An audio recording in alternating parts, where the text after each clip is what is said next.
वालेकुम technical education and research YouTube channel में भलीकार बारो अज असां क्लास 3 जो सबक ॿियो पढ़ंदासूं।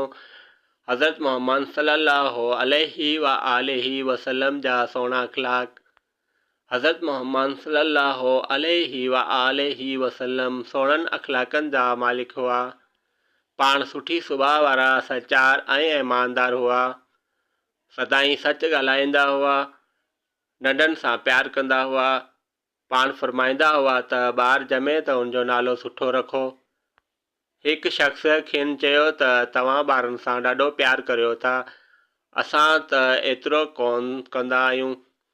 उन ते नबी साईं फरमायो त अलाह साईं जेकॾहिं तुंहिंजे दिलि मां रहम कढे छॾियो आहे त उनखे आऊं छा थो करे सघां। पाण सगोरा पाड़ेसीरियुनि जी पारत कंदा हुआ।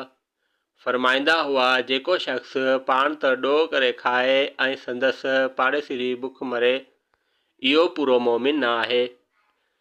पाण यतीमनि जा यार हूंदा हुआ ऐं बीमारनि जी परगोर लहंदा हुआ।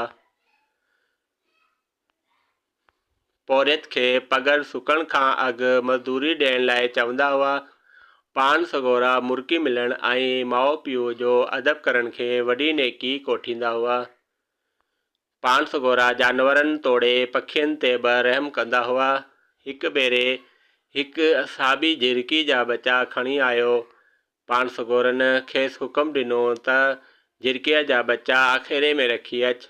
पाण सगोरा गिला, चुगली, कूड़ी शादी ऐं कूड़े कसम खणण खां मना कंदा हुआ। चवंदा हुआ त कावड़ न करणु घुरिजे। पाण ग़लतियूं माफ़ करे छॾींदा हुआ। ॿारो अॼु असांजो सबक़ पूरो थियो। चैनल खे सब्सक्राइब कंदा, लाइक कंदा, कमेंट कंदा जी तव्हांखे अपडेट मिलंदी रहंदी।